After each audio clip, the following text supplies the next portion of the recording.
पाठ 16 autograph. Autograph. पाठ परिचय चैप्टर इंट्रोडक्शन।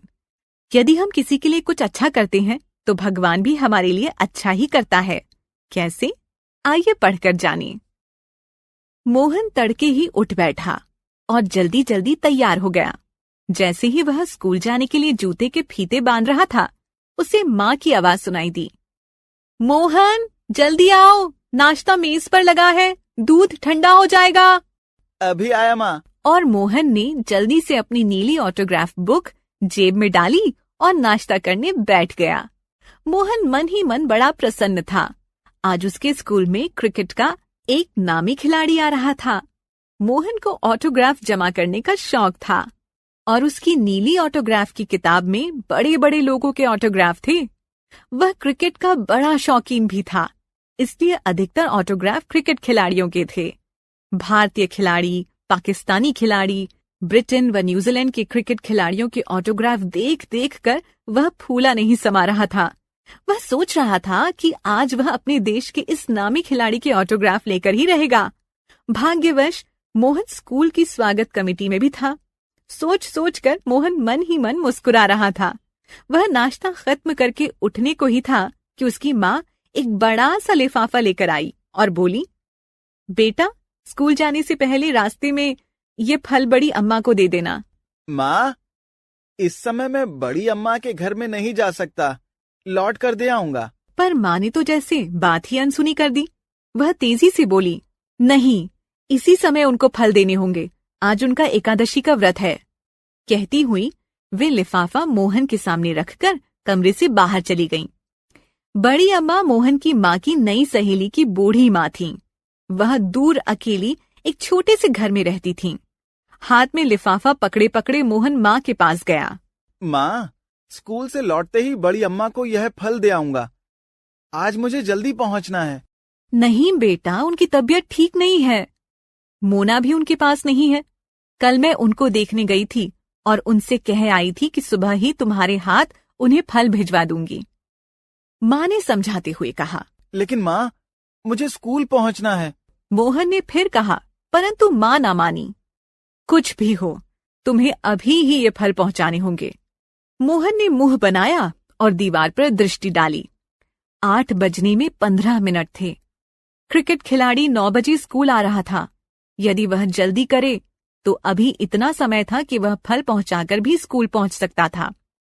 फल का लिफाफा साइकिल में आगे लगी टोकरी में रख मोहन ने तेजी से पैडल पर पैर मारे और 5 मिनट में बड़ी अम्मा के घर पहुंच गया।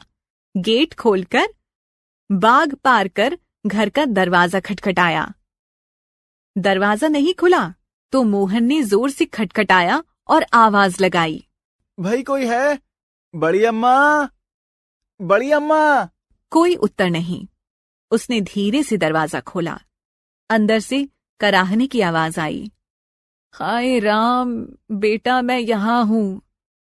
जहां से आवाज आ रही थी मोहन उसी कमरे में गया। बड़ी अम्मा औंधे मुंह जमीन पर गिरी पड़ी थीं और उनके माथे से खून की धार बह रही थी। क्या हुआ बड़ी अम्मा? मैं गिर पड़ी। मोहन ने लिफाफा मेज पर रखा। बड़ी अम्मा को सहारा देकर उठाया और पास पड़ी चारपाई पर लिटा दिया। पास ही रखे तौलिए को भिगो भिगो कर माथे का घाव धोने लगा।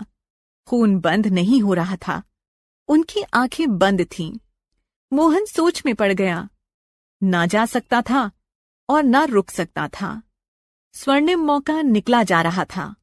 ऑटोग्राफ भी ना ले सकेगा। बेटा, डॉक्टर को बुला लाओ। बड़ी अम्मा की आवाज से मोहन जैसे जाग उठा। अभी जाता हूँ। जाते जाते उसकी दृष्टि दीवार घड़ी पर पड़ी। 8:30 बज चुके थे। मोहन ने साइकिल उठाई और इधर उधर देखा। पास पड़ोसी किसी को भी तो वह नहीं जानता, किससे पूछे? तभी उसे आवाज आई, यहाँ क्या कर रहे हो मोहन? स्कूल नहीं गए? तुम्हें? मास्टर साहब, मैं मुश्किल में फंस गया हूँ। फल देने आया था बड़ी अम्मा को, पर उनके माथे पर सख्त चोट आ गई, वे गिर पड़ी थीं। डॉक्टर को बुलाने जा रहा हूँ। डॉक्टर ढूंढ रहे हो? 16 नंबर वाले घर में डॉक्टर साहब हैं, अभी क्लिनिक नहीं गए होंगे। जल्दी जाओ। और हाँ, स्कूल फौरन पहुंचो, देर न करना। इतना कहकर हेडमास्टर साहब आगे बढ़ गए। मोहन 16 नंबर के घर में जा पहुंचा। डॉक्टर साहब उसी समय अपने क्लिनिक जाने को तैयार खड़े थे। मोहन ने जल्दी जल्दी उनको बड़ी अम्मा के बारे में बताया। बड़ी अम्मा के बारे में सुनते ही वह घबरा कर बोले, बड़ी अम्मा को चोट लग गई, अभी चलता हूँ। और वह मोहन के साथ हो लिए। चारपाई पर आंखें मूंदे लेटी बड़ी अम्मा कराह रही थीं। डॉक्टर ने उनकी जांच की, घाव धोकर पट्टी की और खाने की गोली भी दी। फिर मोहन को बाहर ले जाकर कहा, इन्हें काफी चोट लगी है, इन्हें अकेला छोड़ना ठीक नहीं है, तुम इन्हीं के पास रहो। कहकर डॉक्टर साहब चले गए। पास रखी तिपाई पर मोहन बैठ गया। अनायास ही उसकी दृष्टि घड़ी पर पड़ गई। 9 बज रहे थे। क्रिकेट खिलाड़ी स्कूल पहुंच चुका होगा। ऐसे मौके कम ही आते हैं। उसका मन हुआ कि वह चुपके से बड़ी अम्मा को छोड़कर भाग जाए। बड़ी अम्मा फिर कराही। उनका कराहना सुनकर वह रुक गया और उनका सिर सहलाने लगा। बड़ी अम्मा जैसे मोहन के मन की बात समझ गई हों, बोली, थोड़ी देर और ठहर जाओ बेटा, मेरी बहन का लड़का आता होगा, जब वह आ जाए तब चले जाना। मन ही मन निराश होने पर भी मोहन संभल कर बोला, आप घबराए नहीं, मैं यही हूँ बड़ी अम्मा। इसके बाद बड़ी अम्मा सो गईं। मोहन बड़ी अम्मा के भांजे के आने की राह देखने लगा। यदि वह फौरन आ जाता तो वह अब भी स्कूल पहुंच सकता था और ऑटोग्राफ ले सकता था। 12 बज गए थे। दुखी मन से मोहन खिड़की के पास जाकर खड़ा हो गया कि तभी सड़क पर शोर हुआ। जिज्ञासावश मोहन भी बाहर गया। सड़क पर एक युवक खड़ा था और चारों ओर भीड़ ही भीड़ थी। मोहन आगे बढ़ गया। वहां अपने हेडमास्टर साहब को देखकर वह दंग रह गया। उसको अपनी आंखों पर विश्वास नहीं हुआ। उसने आंखें मलकर देखा। उनके साथ खड़ा पुरुष पहचाना सा लगा। अरे, यह तो वही क्रिकेट खिलाड़ी है जिसके मैं ऑटोग्राफ लेना चाहता था। तभी उसने देखा कि एक दूसरे युवक ने आगे बढ़कर गेट खोला। मोहन ने कहा, बड़ी देर हो गई, मौसी जी मेरा इंतजार कर रही होंगी। और वह युवक आगे बढ़ गया। हेडमास्टर साहब ने मोहन का परिचय क्रिकेट खिलाड़ी से करवाया। इनसे मिलिए, यह है मोहन जिसके बारे में मैं आपको बता रहा था, और ये है विराट कोहली, प्रसिद्ध क्रिकेटर। फिर वह मोहन की तरफ बढ़कर बोले, मोहन, इन्हें तुमसे मिलवाने ले आया। मोहन ने आगे बढ़कर विराट से हाथ मिलाते हुए कहा, स्कूल नहीं पहुंच पाया, असल में मैं आपका ऑटोग्राफ लेना चाहता था, पर मोहन आगे न बोल सका। कोई बात नहीं मेरे दोस्त, इसीलिए तो मैं यहाँ चला आया। कहाँ है तुम्हारी ऑटोग्राफ बुक? मोहन ने झिझकते हुए जेब से ऑटोग्राफ बुक निकालकर सामने कर दी। क्रिकेट खिलाड़ी मुस्कुराया। ऑटोग्राफ बुक में उसने एक बैट बनाया और उस चित्र पर लिखा, मेरा परम मित्र मोहन, और उस बैट के चित्र के नीचे अपने हस्ताक्षर कर दिए। यह मोहन का सबसे अनोखा व प्रिय ऑटोग्राफ था।